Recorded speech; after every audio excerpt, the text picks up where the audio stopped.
29வது சக்தி பீடம் திருக்குற்றாலம். இறைவனுடைய கருணையினாலே பாடல் பெற்ற தலம். நேற்றைய தினத்தில் அதுக்குரிய சிறப்புகள் எல்லாம் சொல்லிட்டே வந்தோம். இந்த 33 தேவர்கள் தினம் தினம் வரக்கூடிய ஒரு தலமாக இந்த திருக்குற்றாலம் விளங்குகிறது. அப்போ நேற்றைய தினத்தில் அகத்திய மகரிஷி 7 அடி வைணவராக வந்தார். என்ன, சைவராக வந்த பொழுது அவரை உள்ள விடலை துவார பாலகர்கள், ஜெய விஜயர் அப்படின்னு சொல்லுவாங்க. அவர்கள் விடாததுனால என்ன பண்ணாங்கள, இளஞ்சி முருகனிடத்துல போய் அந்த இளஞ்சி என்கின்ற இடத்தில் மணலால் சிவலிங்கம் அமைத்து சிவபெருமானுடைய காதலாகி கசிந்து கண்ணீர் மல்கி ஓதுவார் தம்மை நன்னெறி குய்ப்பதும் வேதம் 4 மெய்ப்பொருள் ஆவதும் நாதன் நாமம் நமச்சிவாயவே. அகத்தியர் இறைவனை வணங்கினார். அங்க இருக்கக்கூடிய இளஞ்சி முருகன் பார்த்தார், அகத்தியரே ஒன்றும் வருத்தப்படாதீங்க, நான் துணை இருக்கேன். தமிழ் கடவுள் அல்லவா, ஏன்னா தமிழ் வளர்த்தவர் அகத்தியர். அதனால அவர் சொன்னார, நீங்க ஒன்றும் கவலைப்படாதீங்க சுவாமி, அதுக்கு நான் ஒரு உபாயம் சொல்றேன். என்னன்னார், ஒன்றும் இல்லை, நான் ஒரு மந்திரம் சொல்றேன், அந்த மந்திரம் சொன்னீங்கன்னா 7 அடி உயரம் வந்துடும். எத்தனை அடி? 7 அடி. 7 அடி உயரம் வந்துட்டதுக்கு அப்புறமா, எப்பொழுதும் நேத்தே சொன்னேன், அவர் எப்பொழுதும் திருநீற்றை தவிர வேற ஒன்றையும் வைக்க மாட்டார். திருமண் காப்பு இட சொன்னார் முருகப்பெருமான். முருகர்கிட்ட அகத்தியர் கேட்டாராம், சுவாமி எப்போ பார்த்தாலும் நான் விபூதி வைத்துதான் பழக்கம், எனக்கு திருநீர் வைத்து பழக்கம் இல்லை. அப்படியா சொன்னார். நானும் ஆமான்னு சொல்றேன், நீங்களும் ஆமான்னு ஆடுறீங்களே, எப்படி அது? விபூதி வச்சு பழக்கம் இல்லைன்னா சொன்னாரு, எப்படி அது? திருமண் காப்பு இட்டு பழக்கம் இல்லைன்னார்.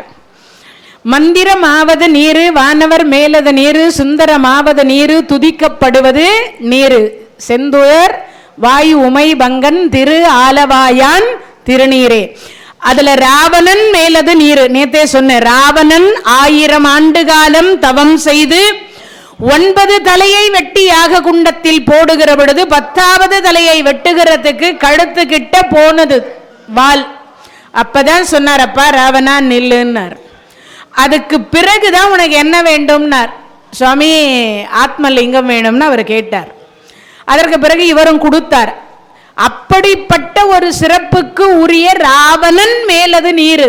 தினமும் நீர் வச்சா 1000 வருடம் தவம் செய்த புண்ணியமும், ராவணன் எப்படி தன் தலையை சிரசை வெட்டி யாக குண்டத்தில் போட்டு இறைவா நீ வரலன்னா காட்சி கொடுக்கலன்னா என் பிராணனையே விட்டுடுவேன்னு சொன்னானே, அவன் செய்த தவத்தை காட்டிலும் நீர் அணிவது மேலுன்னார் சம்பந்த பெருமான்.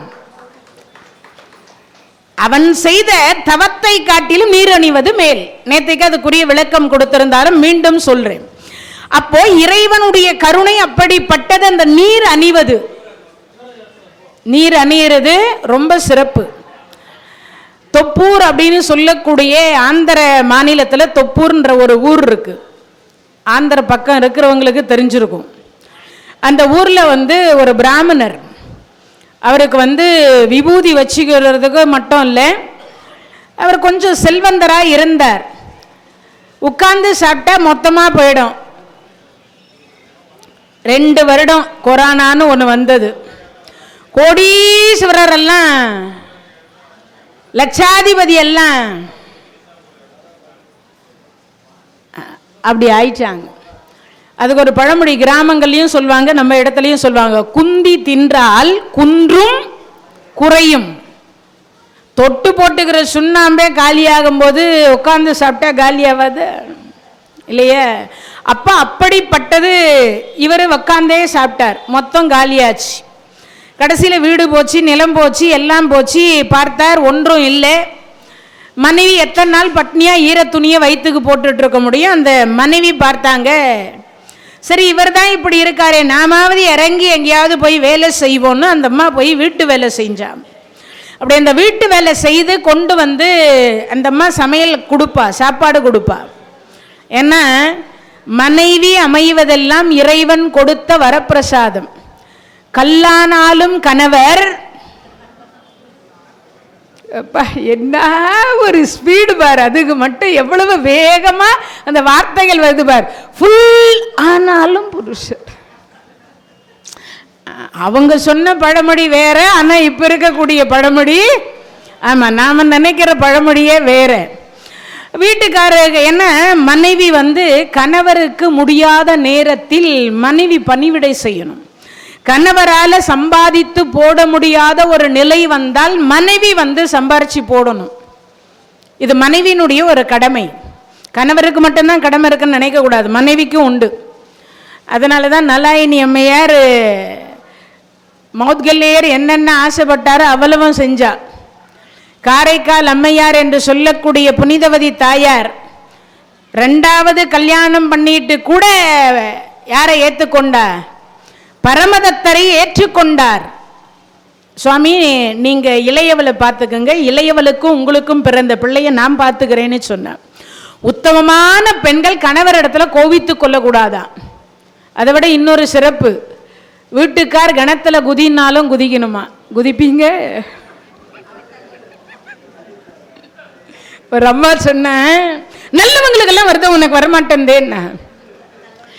நானும் மாத்திரை போட்டு பார்த்தேன், தப்பிச்சிட்டேன். நானும் என்னென்னவோ பண்ணி பார்க்குறேன்டி, ஆனால் அந்த உசுறு போக மாட்டேங்குது. இப்போ மழை பெஞ்சி கிணறெல்லாம் ஃபுல்லாக இருக்குது. என் கையையும் கட்டிடு காலையும் கட்டிடு, கிணத்தாண்ட போய் நிற்கிறேன் அப்படின்னு சொல்லிட்டு போனாரு. கிணத்தாண்ட அவள் பின்னாடி கையை வச்சு கட்டிட்டா, காலையும் கட்டிட்டா. அடியே இப்படியே தள்ளினா பாறையில கீரையில விழுந்து மீண்டும் உனக்கு தொந்தரவு கொடுத்தாலும் கொடுப்பேன், ஓடி தள்ளு, நான் நடு கிணத்துல விழுந்துருவேன், உனக்கும் தொந்தரவு இருக்காதுன்னு சொன்னார். அவ ஓடி வந்தா.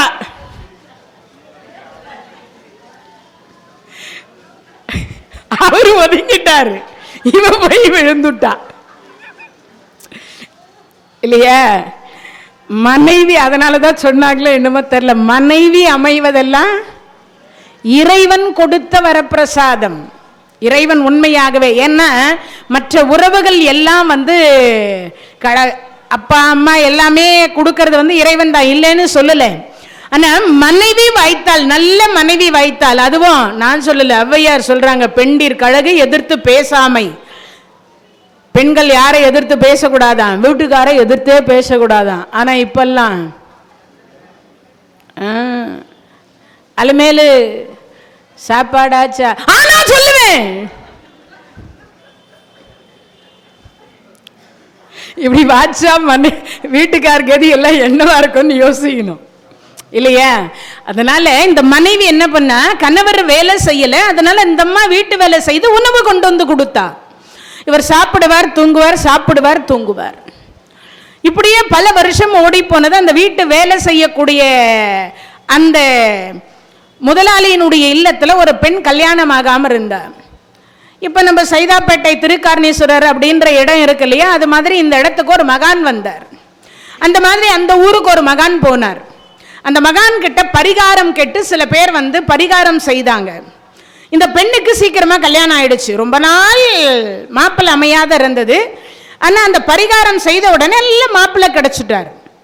இந்த முதலாளி அம்மா சொல்றாங்க, அடியே நீ கூட போய் அந்த மகான் கிட்ட பரிகாரம் கேட்டுக்கோ, இன்னைக்கே கடைசி. அந்த மகான் இன்னைக்கு கூட கடைசி, அவர் ஊருக்கு போறார்.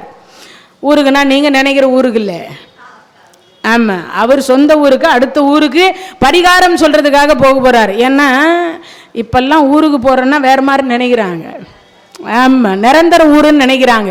ஆனா இதுவே வாடகை வீடு தான். நம்ம எல்லாம் இங்க தங்கிட்டு இருக்கிறது வாடகை வீடு. எப்ப கூப்பிட்டாலும் போயிடணும் காலி பண்ணிட்டு. அதான் அவன் எப்ப கூப்பிடுவான்னு யாருக்கும் வேற தெரியாது. அது தெரிஞ்சாலாவது டேப்பா ஏதாவது யாருக்கிட்டையாவது லஞ்சம் கொடுக்கலாம். ஆனால் அவங்ககிட்ட லஞ்சம் கொடுத்தாலும் வேற செல்லுபடி ஆகாது. வந்தால் சீட்டை கிழிச்சிட்டு போயிடுவான். நாமெல்லாம் ஒரு வேளை திருக்காரணீஸ்வரர் பாதத்தை பற்றி கொண்டால் மார்கண்டேயரை போல, அப்ப வேணா யமனை உதைப்பார். அவர் பாதத்தை பற்றி கொண்டான், ஆமா அப்ப கூட யமன் விட மாட்டான். நீ வெளியில வா, நான் பிடிச்சிட்டு தான் போவேன். எவ்வளவு நேரம் திருக்காரணீஸ்வரர் பிடிச்சிட்டு போய் பார்க்கிறேன். எல்லாம் அப்படியே பிடிச்சிக்கிட்டீங்கன்னா அப்புறம் எனக்கு என்ன வேலை அப்படின்னு கேட்பார். அதனால இந்த அம்மையார்கிட்ட சொன்ன, அந்த அம்மா சொன்ன உடனே இந்த அம்மா போய் பரிகாரம் கேட்கலான்னு போன உடனே அவர் சொன்னார், அம்மா நெத்தியில வடுகுல பொட்டு இருக்கு, கழுத்துல மஞ்சள் கயிறு இருக்கு. மஞ்சள் கயிறே இப்ப கிடையாது, இப்பெல்லாம் மஞ்சள் கயிறே கிடையாது. முதல்ல அக்ரிமெண்ட் சொல்றாங்க, தாலி செயின் இத்தனை சவரத்தில் போட்டால் தான் பொன்னே தருவேன். ஆமா ஆமா, இப்பெல்லாம் எல்லாம் தங்கத்தில் தான் போடணும், யாரும் இதுலயே போடக்கூடாதுன்னு ஒரு கங்கணம் கட்டி கொண்டிருக்கிறார்கள். ஆனால் மஞ்சளில் போட்டால் அந்த பெண்களுக்கு எல்லாம் தெரிஞ்சு வச்சுங்க. இன்றைய தினத்தில் நான் சொல்லலை, கேன்சர் ஹாஸ்பிட்டலில் இருக்கக்கூடிய டாக்டர்கள் சொல்லுகிறார்கள், மஞ்சள் கயிறு போட்டு கொண்டிருந்த பெண்களுக்கு மார்பக புற்றுநோய் என்று சொல்லக்கூடியது தவிர்க்கப்பட்டிருக்கின்றது. என்றைய தினத்தில் அவர்கள் தங்கத்தில் அணிய ஆரம்பித்தார்களோ அன்றைய தினத்தில் தான் அவர்களுக்கு மார்பக புற்றுநோய் என்று சொல்லக்கூடியது அதிகமாக இருக்கின்றது. 23% அதிகரித்திருக்கிறது அப்படின்னு சொல்றாங்க. அப்பன்னா நாமெல்லாம் எதில் போடணும்ன்றதை யோசிங்க. மற்றவர்களுக்காக நாம வாழல, நமக்காக நாம வாழ்கிறோம் என்பதை தெரிந்து கொள்ளணும். இறைவனுடைய கருணையினால் அந்த கயிறை பார்த்த மகான் சொன்னார், அம்மா கல்யாணம் ஆயிடுச்சு. எங்கே கணவர்? குழந்தை குட்டி. இறைவன் அதுக்கு எனக்கு பாக்கியம் இல்லை. சரி, கணவர் எங்கே? அவர் சாப்பிடுவார். ஆமா, இது 2 வேலையை தான் பர்ஃபெக்டா செய்வார். அப்படியே அம்மா கணவனும் மனைவியும் வந்தால் நான் பரிகாரம் சொல்றேன். அந்த வீட்டுக்காரர்கிட்ட போய் சாப்பாட்டை மறைச்சி வச்சுட்டு, ஏண்டி வேலைக்கு போலியா? போனேன். அப்ப எங்க சாப்பாடு? நான் சொல்றத செய்தீங்கன்னா இன்னைக்கு சாப்பாடு, இல்லைன்னா இல்லை. என்ன செய்யணும்? நான் ஒரு இடத்துக்கு கூப்பிடுவேன், நீங்க வரணும். சரி வரேன். சோறு தருவியா? தருவேன், வா. லைன்ல போய் நின்னார். நின்ன உடனே இந்த பார்த்த உடனே, என்னத்துக்குடி இங்க லைன்ல கொண்டு வந்து நிக்க வைக்கிற? பசி, சிறுகுடல் பெருகுடலை தின்னுது, பெருகுடல் சிறுகுடலை தின்னுது, இருக்கிற நாக்கு பூச்சி எல்லாம் கொண்டான்னுது, இங்க கொண்டு வந்து நிக்க வச்சிருக்கேன். இல்லை, ரொம்ப நாள் கல்யாணம் ஆகாத இருந்தா எங்க முதலாளி பொண்ணுக்கே கல்யாணம் ஆயிடுச்சு, நம்ம வறுமை தீரணும்னா அந்த மகான் பரிகாரம் சொல்றாரா? அப்படியா? சரி. நேராக கணவன் மனைவி போய் ஆசீர்வாதம் வாங்கி, சுவாமி இவர் தான் என் கணவர், கூட்டு வர சொன்னீங்களே, நான் கூட்டிட்டு வந்துட்டேன். அப்படிய பார்த்தா நெத்தி வெறும் நெத்தி. அவர் சொன்னார், ஒரு வார்த்தை சொல்றார், குளிக்கிற பழக்கம் இருக்கா? அது எவன் செய்வான்? சாமி கும்பிட்ற பழக்கம் இருக்கா? சாமின்னு ஒன்று இருக்கா? அது கல்லு கட்டை. ஓ, இவனுக்கு அதுவும் இல்லை, குளிக்கிற பழக்கம் இல்லை. சரி, நெத்தியில் விபூதி வைக்கிற பழக்கமாவது உள்ள. இந்த சாம்பல் எல்லாம் பூச்சிட்டு எவன் தெரியுவான்? நான் என்ன சுடுகாட்டு ஆண்டிய சாம்பல் பூச்சிக்கிறதுக்கு? என்னடி சாமியார் பரிகாரம் சொல்லுவார்னா சாமி கும்பிடுவிய, குளிக்கிறிய, இதெல்லாம் சாமியார் சொல்ற வார்த்தையாடி? பரிகாரம் சொல்லுவார்னா என்னென்னமோ சொல்லிட்டு இருக்கார் இருந்தால். இதுக்காகவா என்னை கூட்டிட்டு வந்தேன்? என்னென்னமோ சொல்லி பார்த்தார், கேட்கல. இவருக்கு சொல்லிட்டார், ஐயா லைன்ல நின்னுவா. அவருக்கே புரியல, இவங்கிட்டெல்லாம் மாட்டிக்கிட்டு நம்ம என்ன பரிகாரத்தை சொல்லேன்னு மீண்டும் போய் லைன்ல வா. அதுக்குள்ள இவர் யோசிக்கணும் இல்லை, அவனுக்கு என்ன பரிகாரம் கொடுக்கறதுன்னு. மறுபடியும் லைன்ல வந்தார். மறுபடியும் கேட்டார், நான் சொல்ற பரிகாரத்தை கரெக்டா செய்வியா? முதல்ல பரிகாரத்தை சொல்லியா, செய்யுமா வேண்டாமான்னு நான் முடிவு பண்றேன். அப்படியா? சரி, விபூதி வைக்க மாட்டேன், கோயிலுக்கு போக மாட்டேன், குளிக்க மாட்டேன், ஆடியோட ஆடி, அமாவாசையோட அமாவாசை, தீபாவளியோட தீபாவளி, பொங்கலோட பொங்கல், அப்பதான் குளிப்பேன். என்னையா இது? இப்படியெல்லாம் இருக்கிறவருக்கு என்ன பரிகாரம் சொல்றது? சரி பார்த்தார், சரி ஏதாவது சொல்லுவோமேனு சரி கொஞ்சம் லைன்ல வாடினார். ஏன்னா அவருக்கே என்ன சொல்றதுன்னு தெரியாதனால மறுபடியும் லைன்ல சொன்னார். கையில ஒரு உருட்டு கட்டி எடுத்துக்கினார். அடியே இதோட எனக்கு முன்னாடி 300 பேர் இருந்தாங்க, 300 பேரும் பரிகாரம் வாங்கிட்டு வீட்டுக்கு போயிட்டான். ஆனா அந்த சாமியார் என்ன சும்மா லைன்ல வான்னு கீவரிசையில் நின்றுதான் மிச்சம்.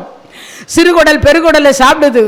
காத்தால கொடுத்தாவது கூட்டு வந்தியா எதை? சாப்பாட்ட. இப்போ அந்த ஆள் பரிகாரம் சொல்லலன்னா அந்த ஆளுக்கு இருக்குது கச்சேரி, உனக்கும் இருக்குது கச்சேரி. கையில ஒரு உருட்டு கட்டை எடுத்துட்டார். அந்த அம்மா பிரார்த்தனை பண்ணின்றா, சிவபெருமானே நீதான் கருணை பண்ணணும், என் வீட்டுக்காருக்கு நல்ல புத்தியை கொடு, சாமியார் இந்த வாட்டியாவது பரிகாரம் சொல்லணும்னு கடைசியா போனான்.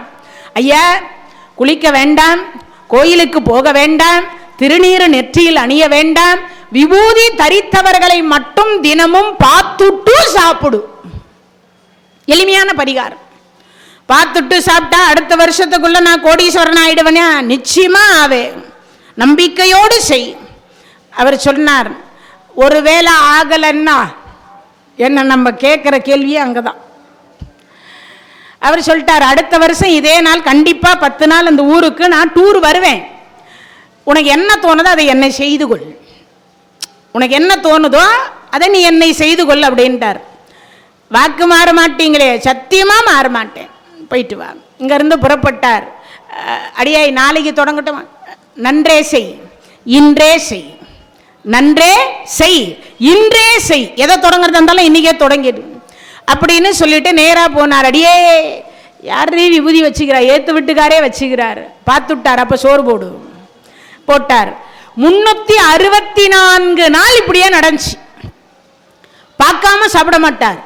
அந்தம்மா சொல்லுவ, சாப்பிடுங்களேன். இல்லை இல்லை, விபூதி தரித்தவரை பார்த்துட்டு வந்து சாப்பிட்றேன். இப்படியே போச்சு. 364 நாள் போச்சு. லாஸ்ட் நாள், ஏண்டி இந்த 364 நாள் நடக்காட்டா இந்த நாள் நடந்துட போகுது?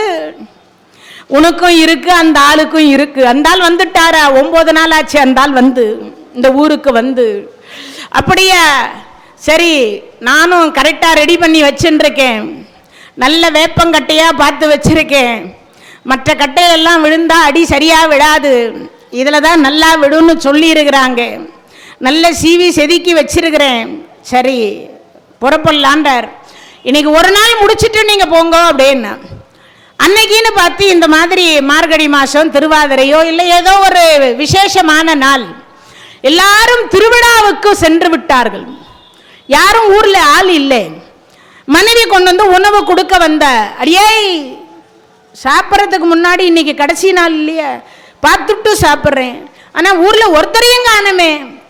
அதுக்கு என்னங்க, உங்களை மாதிரி கோயிலுக்கு போக மாட்டார் ஒருத்தர். அவர் குளிப்பாரா இல்லையான்னு எனக்கு தெரியல. ஆனால் நெற்றியில் விபூதி வச்சுருப்பார். எப்பையும் ஒரு சுருக்கு பையில விபூதியை வச்சுருப்பார். எடுப்பார், வேர்வை விட்டு அழிந்து போனாலும் மீண்டும் வைத்துக் கொள்ளுவார். ஏறு ஓட்டின்னு இருப்பார். நீங்க போய் பார்த்துட்டு வாங்க. உழுதுன்னு இருப்பார். உளவாளியவர், விவசாயி. நீங்க போய் பார்த்துட்டு வாங்கன்னு இங்கிருந்து புறப்பட்டார். நேரா போறார். அதுக்கு போன உடனே இந்த பக்கம் ஓட்டிட்டு போனா அந்த பக்கம் வரார், அந்த பக்கம் ஓட்டிட்டு போனா இந்த பக்கம் வந்தார். இந்த உளவாளியை பார்த்த உடனே இவர் சொல்ற வார்த்தை என்ன சொல்றாருன்னா, ஐயா நானும் இந்த பக்கம் நிப்பேன், அந்த பக்கம் பார்க்கறேன், அந்த பக்கம் நின்னா இந்த பக்கம் வரேன், ஒரு இடத்துல நின்று ஏறு ஓட்ட மாட்டியா? ஏறு ஓட்டுறது ஒரு இடத்துல நின்று ஏறு ஓட்ட முடியுமா? இவர் சொன்னார். யாரோ பேச்சு குரல் கேக்குதான்னு இப்படி திரும்பி பார்த்தார். திரும்பி பார்த்துட்டு, இறையா நானே போயிட்டு வரேன், நீ அங்கேயே நில்லுன்னார். இப்படி திரும்பி வருகிற பொழுது ஏர் முனையில் ஒரு பானை கிடைக்குது. இந்த பானை கிடைச்ச உடனே அந்த பானையை தூக்கிட்டு இப்படி நிமிர்ந்தார். யாரு? இந்த உளவாளி. இவரு பார்த்துட்டேன் பார்த்துட்டேன் பார்த்துட்டேன்னார். இந்த உளவாளி என்ன நினைக்கிறாரு, ஐயையோ பானையை பார்த்துட்டார் போல இருக்கு, அதுல இருக்கிற பொக்கிஷத்துல இவருக்கு பாதி பங்கு கொடுக்கணும் போல இருக்கு. ஓப்பன் பண்ணி பார்த்தா அதுல தங்கம், வைரம், வைடூரியம் எல்லாம் புதைந்து கிடக்கிறது. அதை எடுத்து பிரிச்சார். பார்த்துட்டேன் பார்த்துட்டேன்னு இவரு திரும்பினார். ஏ ஐயா நில்லு நில்லு நில்லு, எங்க போறே? ஊர்ல போய் சொல்லிடாதே, ஆளுக்கு 2 கூட ஒண்ணு கூட எனக்கு கிடைக்காது போல இருக்கு. அது மட்டும் இல்ல, கவர்மெண்ட்டுக்கு தெரிஞ்சா மொத்தமா அள்ளிட்டு போயிடுவாங்க. அதனால ஒன்றும் வேண்டாம், நீ பாதி நான் பாதி, நீ பாதி நான் பாதி எடுத்துட்டு பிரிச்சுக்கலாம். எண்ணி இவர் கொடுத்தார். எது 100 இருந்தது, 50 கொடுத்துட்டார். பார்த்துட்டேன் இவருக்கு கடைசி நாள் விபூதி தரித்தவரை நான் கடைசி நாள் பார்த்துட்டேன் பார்த்துட்டேன். அந்த வார்த்தை தான் அவர் சொல்ற வார்த்தை. ஆனா உளவாளிக்கு என்ன தோணுது, இந்த பொக்கிஷத்தை பார்த்து விட்டார் அதை தான் அவருக்கு தோணுகிறது. இப்ப சொன்னார், இந்த ஆள் பார்த்துட்டேன் பார்த்துட்டேன்றாரே, ஊர்ல போய் சொல்லிடுவார் போல இருக்கு. ஐயா நீ ஊர்ல சொல்லாம இருக்கிறதுக்கு இந்தா இன்னும் ஒரு 5 வேணா எக்ஸ்ட்ரா எடுத்துக்கோ. நிலம் அவருது, ஏறு அவருது, உழவு செய்தது அவரு. வெறும் பார்த்துட்டேன்னு சொன்ன வார்த்தைக்கு 55. அவருக்கு 45. யோசிச்சு பாருங்க, நேரா பொக்கிஷத்தை தூக்கிட்டு வந்து அடியே அலுமேலு அலுமேலு அலுமேலு, இங்க பார்வையே கை நிறைய பொக்கிஷம். ஐயா என்னமோ சொன்னீரே உருட்டுக்கட்டு, அடியே அவர் புறப்பட்டாரா என்னன்னு தெரியல, வா போகலாம். அந்த பொக்கிஷத்தை கொண்டு வந்து காலில், யார் காலில்? இந்த மகான் காலில் வச்சுட்டு, சுவாமி இதை உங்களுக்கு வேணுன்றதை எடுத்துக்கோங்க, நீங்க தான் இதுக்கு சொந்தக்காரர், நீங்க சொல்லலைன்னா எனக்கு இது கிடைச்சிருக்காது. சரி, பரிகாரம் எப்படி இருந்தது? மகான் கேட்டார். எனக்கு ஒன்றும் வேண்டாம், நான் ஊரா சுத்துறவேன், ஒரு நாளைக்கு 7 பிடி உணவை தவிர வேற ஒன்றும் சாப்பிட மாட்டேன். எது? அந்த கைப்பிடி சாப்பாடுல 7 பிடி சாப்பாடு, அவ்வளவுதான். யாருக்காவது இதுக்கு அர்த்தம் என்னன்னு தெரியுமா? தெரியாது. மகான்கள் எல்லாம் 7 பிடி அன்னம் தான் உண்ணணும், அதுக்கு மேலே சாப்பிடக்கூடாதுன்னு ஒரு ரூல்ஸ். ஏன்? ஒரு ஜென்மத்துக்கு ஒரு கவலம், ஒரு பிடி, ஒரு ஜென்மத்திற்கு ஒரு கைப்பிடி, 7 ஜென்மத்திற்கு 7, ஒரு நாளைக்கு 7 பிடி சாப்பிடணும். அதுதான் அவர்களுக்கு விதிக்கப்பட்ட விதின்னு சொல்றாங்க. அப்ப இவர் சொன்னார், அதுக்கு மேல நான் சாப்பிட மாட்டேன், அது ஊராரே கொடுத்துருவாங்க, எனக்கு வேண்டான்னார். இதுக்கு ஆசைப்படுறது நான் இல்லை, நீ வச்சு சௌக்கியமா இரு, இனிமேலாவது வேலைக்கு போய் ஏதாவது ஒரு வியாபாரம் செய், ஏதாவது மனைவி மக்களோடு இனிமே சந்தோஷமா இருன்னு அவர் வாழ்த்தினார். சரி, பரிகாரம் எப்படி இருந்ததுன்னு கேட்டார். 364 நாள் நான் கஷ்டமே படல, இன்னைக்கு பட்ட கஷ்டம் இருக்கு கொஞ்சமா நெஞ்சமா. 3 கிலோமீட்டர் நடந்த அந்த ஏறு உழுவுறவரை பார்ப்பதற்கு. அப்படியே அப்படி ஒன்றும் துன்பமான ஒன்றை நான் உனக்கு பரிகாரமா சொல்லலையே. என்னையா விபூதி தரித்தவரை பார்த்துட்டு சாப்பிடுங்கன்னு சொன்னீங்க, கடைசி நாளில் எனக்கு எவ்வளவு கஷ்டமா இருந்தது. ஐயா, விபூதி தரித்தவரை பார்ப்பது அவ்வளவு கடினமா? எளிமையான ஒன்று, அதை விட ஒரு பரிகாரம் உலகத்தில் இருக்க முடியாது. அப்படியே நீங்க பார்த்துட்டு சாப்பிடுனீங்க, எங்க ஊர்ல ஒருத்தரும் இல்லை. ஐயா, யாருக்காவது எளிமையான இந்த முறை தெரியுமா? கை தட்டலாம். அந்த குழந்தை சொன்னான், அவங்களே அவர்கள் நெற்றியில் விபூதியை தரித்துவிட்டு கண்ணாடியில் தினமும் பார்த்திருந்தால் அவர் வெளி உலகத்தில் போய் எவரையும் பார்க்க வேண்டும் என்ற அவசியம் இருந்திருக்காது. அதுக்குதான் கடவுள் கொடுத்த அறிவு. மாதா பிதா குரு தெய்வம், குரு காண்பித்தால் தான் இந்த அறிவை உணர முடியும். அப்பனா என்ன அர்த்தம்? அனுபவித்தால் தான் அனுபவ ரீதியாக உணர முடியும். அவ்வளவு மேன்மையானது எது? விபூதி தரிப்பது. நம்மை பொக்கிஷம் என்று சொல்லக்கூடிய, உடனே எல்லாரும் நினைச்சுக்காதீங்க அடுத்த வருஷம் இந்த நாளில் நமக்கு கிடைக்குமான்னு. நான் 30 வருஷமா வச்சுருக்கேன் மேடம், இன்னும் ஒரு நாளும் எனக்கு இது கிடைக்கலையேன்னு கேட்காதீங்க. அவருக்கு அந்த பாக்கியம், அதனுடைய அனுபவிக்கக்கூடிய புண்ணியம் அவருக்கு கிடைச்சிருக்கு. நாம இந்த ஜென்மத்தில் தவத்தளவே ஆகுமாம் தான் பெற்ற செல்வம். அதனால நாம இப்பதான் தவம் பண்ணியிருக்கிறோம். எங்க? திருக்கார்ணீஸ்வரர் என்று சொல்லக்கூடிய ஆலயத்தில், சக்தி பீடம் என்று சொல்லக்கூடிய 31வது ஆண்டு காலத்தில் அடியெடுத்து வைத்து இப்போ உட்கார்ந்து இந்த 1.5 மணி நேரம் எதை பார்க்காம, உங்க கையில் இருக்கக்கூடிய செல்போன் மணி என்று சொல்லக்கூடியது அடித்தாலும் அதை சைலண்ட் என்று சொல்லக்கூடியதுல அப்படி போட்டுட்டு உட்கார்ந்து இந்த 1.5 மணி நேரம் கேட்கிறீங்க பாருங்க தினமும். அதுதான் நீங்கள் செய்யக்கூடிய மாபெரும் தவம். இந்த தவத்திற்கு உடனே எல்லாம் கிடைச்சிருமான்னா கிடைக்காது. காத்தால வேலை செஞ்சா சாயங்காலம் கூலி, ஒரு நாள். வார கூலியா இருந்தா திங்கள்ல இருந்து சனிக்கிழமை செஞ்சா சாயங்காலம் கூலி, இல்லை ஞாயிற்றுக்கிழமை வாங்கலாம். மாச சம்பளமா இருந்தா 1ஆம் தேதியிலிருந்து 30ஆம் தேதி 1ஆம் தேதி சம்பளம் வாங்கலாம். இது வழக்கம். ஆனா இந்த ஜென்மத்தில் செய்த தவத்தின் பலன் அடுத்த ஜென்மத்தில் அல்லது உங்களுடைய சந்ததிக்கு தான் கிடைக்கும். இந்த தவத்தை உன் தாய் தந்தையர் செய்திருந்தால், உன்னுடைய மூதாதையர்கள் யாராவது செய்திருந்தால், அந்த பொக்கிஷத்தை நாம அனுபவிக்கலாம். நம்ம மூதாதையர்கள் எவரும் செய்யலன்னா நிச்சயமா நமக்கு கிடைப்பதற்கு வாய்ப்பில்லை. ஆனா நாமெல்லாம் ஏதோ ஒரு வகையில் புண்ணியம் பண்ணியிருக்கிறோம். ஏன்? அரிது அரிது மானிடராய் பிறத்தல் அரிது, அதை விட அரிது கூன் குருடு செவிடு பேடு நீங்கி பிறந்திருக்கக்கூடிய நாம். அதை விட அரிது என்ன தெரியுமா? செல்வத்துள் செல்வம், செவிச்செல்வம், அச்செல்வம், செல்வத்துள் எல்லாம் தலை. செத்து போகாமல் இருக்கக்கூடிய செவியை இறைவன் படைத்திருப்பதனால் நான் பேசக்கூடியதை இரு செவியால் கேட்பதற்கு திருவருள் கொடுத்திருக்கிறார். செவிடா இருந்தா கேட்க முடியுமா? என்னமோ அந்த அம்மா வாயில என்னமோ சொல்லினுக்குது, ஒன்றும் அப்படிதான் சொல்லிட்டு இருக்கணும். என்னமோ வாய் அசிக்குது, அது மட்டும் தெரியுது, ஆனால் என்னன்னு தான் தெரில அப்படின்னு சொல்லுவோம் இல்லையா? அப்படிப்பட்ட ஒரு சிறப்பு. அதனால செல்வம் அனுபவிக்கணும்னா கூட அது கூட பூர்வ ஜென்மத்தினுடைய புண்ணிய பலன் இருக்கணும். அது மாதிரி இங்க ராவணன் மேலது நீரு என்று சொன்னக்கூடிய நீரை மட்டும் அணிந்து கொண்டிருக்கக்கூடிய அகத்திய மகரிஷி இப்ப திருமண் காப்பு இட்டுக்கொள் அப்படின்னு முருகப்பெருமான் சொல்லிட்டார். சொன்ன அடுத்த வினாடி பார்த்தார், முருகா நான் விபூதியை தவிர வேற இதுவரைக்கும் வைத்ததில்லை, நானே சொல்றேன். அப்பனுக்கு பாடம் சொன்ன சுப்பையன் சொல்றேன், நீங்க வைங்க, தப்பில்லை. இதுவும் அதுவும் ஒண்ணுதான். அறியும் சிவனோ ஒன்னு, அறியாதவர் வாயில. அதனால அந்த மண்ணில் விளையக்கூடிய அரிசி, அரி என்று சொல்லக்கூடிய 8 லட்சுமியின் நாயகன் கொடுத்தால்தான் உணவு. அதை ஜீரணமாக்கக்கூடிய தன்மை சிவபெருமான். அதனாலதான் அரிசி பெயர் வந்தது, அதுக்குனாலதான். அப்படிப்பட்ட ஒரு சிறப்பை இங்கு சொன்னார். நான் திருமண் காப்பு இட்டுக்க மாட்டேன், பரவாயில்ல வச்சுக்கோ. சரி, குள்ளமா இருக்கேன்னு தான் உள்ள விட மாட்டேன்ட்டாங்க. நான் தமிழ் முனிவர்னு அவங்களுக்கு தெரிஞ்சிருக்கு. அதனால தான் சொல்றேன், 7 அடி ஆக்குறவங்களே 7 அடி உயரமாக்கினார்.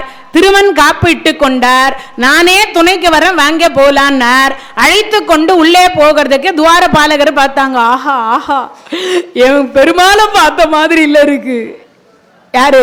அகத்தியரை பார்த்து பெருமாளை பார்த்தோம். ஏன்னா செடியாய வல்வினை தீர்க்கும் திருமாலே நெடியானே. யார் அவரு? திருமால் ரொம்ப உயரமானவர், நெடியானேன்றாரு. அப்ப அந்த நெடியானாக இருக்கக்கூடியது போல இவரும் உயரமா இருக்கிறார்.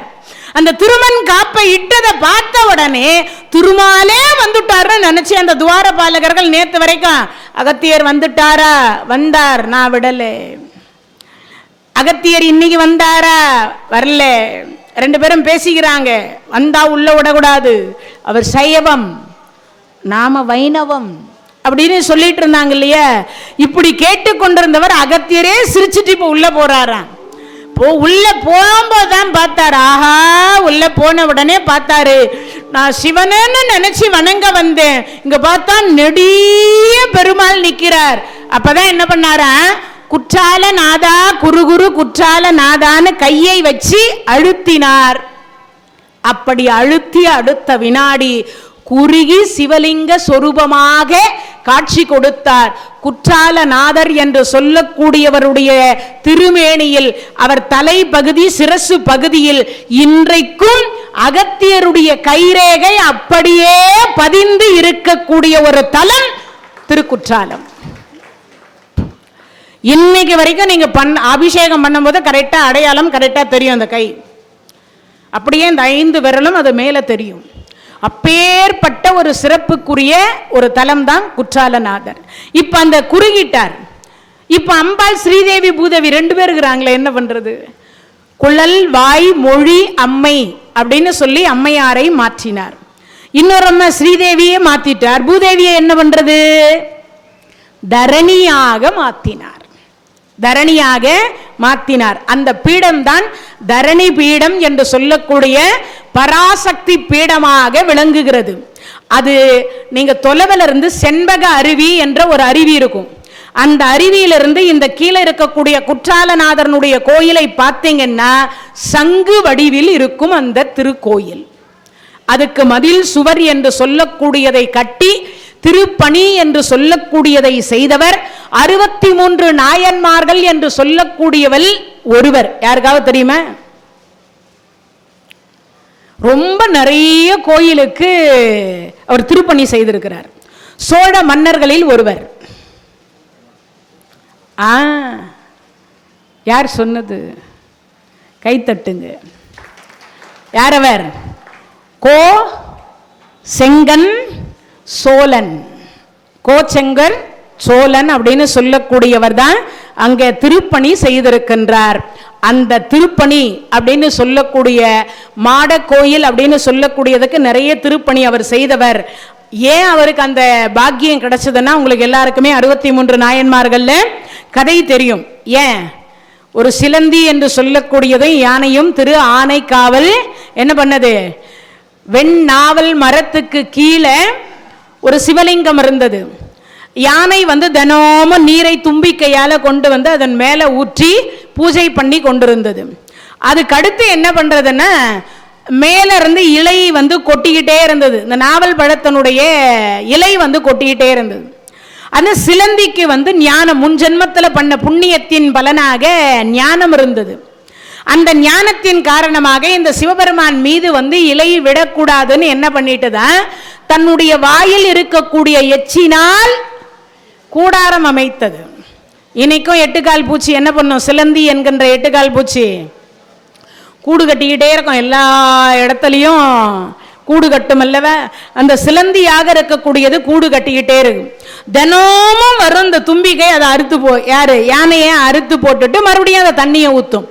யார் இந்த சிலந்தி இப்படி தினமும் பார்த்தீங்கன்னா நாம பூஜை பண்றதை யாரோ தடுக்கும் விதமாக இந்த கூண்டை கட்டி வைக்கிறாங்களே, யாரா இருக்கும்? அதுக்கு அறிவே இல்லையா? நான் தினமும் பூஜை பண்றேன்னு தெரியாத, நீர் ஊற்றுவதற்கு கஷ்டமாக இருக்கிறது அல்லவா அப்படின்னு தினமும் அந்த கூண்டை இது பிச்சிடும், தண்ணியை ஊற்றும்.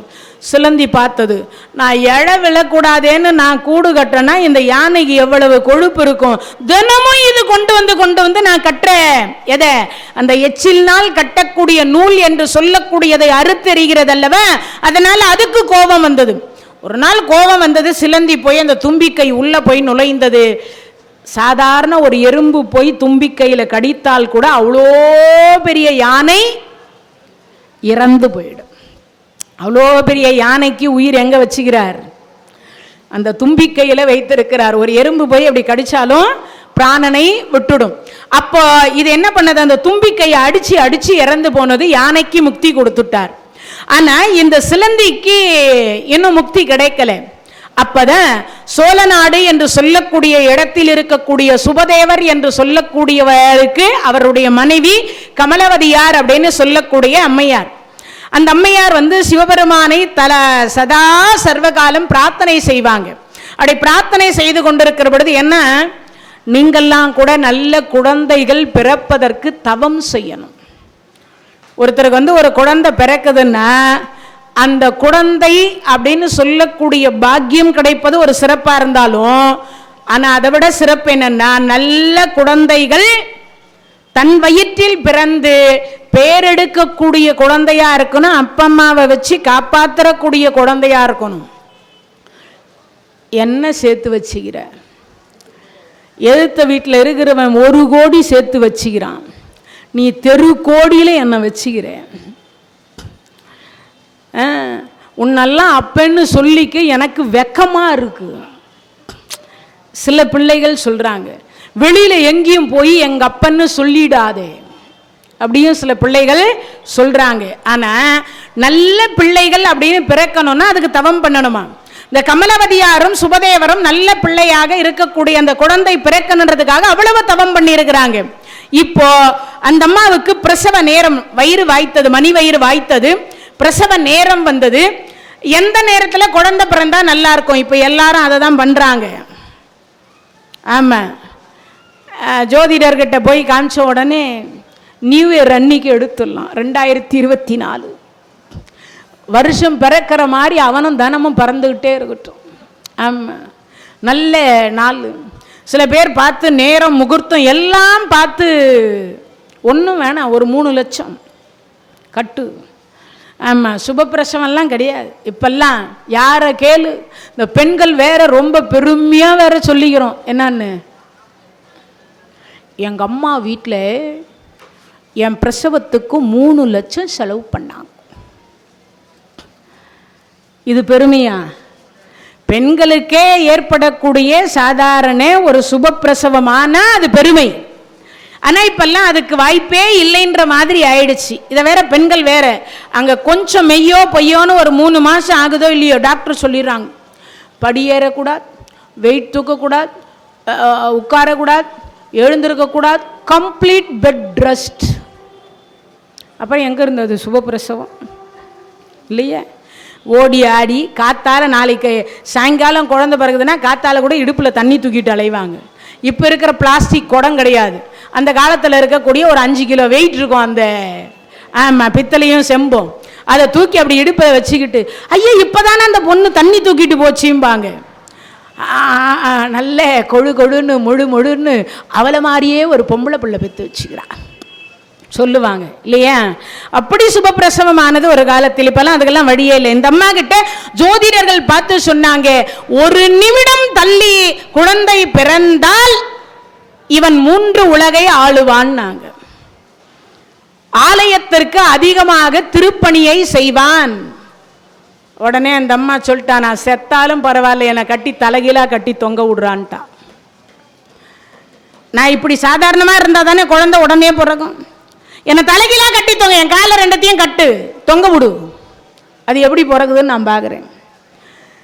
சற்று முன்னாடி 1 நிமிடம் முன்னாடி பிறக்க வேண்டிய குழந்தையை 1 நிமிடம் தள்ளி பிறப்பதற்காக அவன் 3 உலகத்திற்கு சக்கரவர்த்தியாக ஆக வேண்டும், தன் உயிரை கொடுத்தாவது தன் குழந்தை நல்லா வாழணும்னு சொல்லி அந்த மாதாவாக இருக்கக்கூடிய கமலவதி தாயார் தன் உயிரை விட்டாலும் பரவாயில்லை குழந்தை சக்கரவர்த்தியா வாழணுன்றதுக்காக தலகீழா கட்டி தொங்க விட்டாங்க. 1 நிமிடம் கழித்து இறக்கி விட்டாங்க.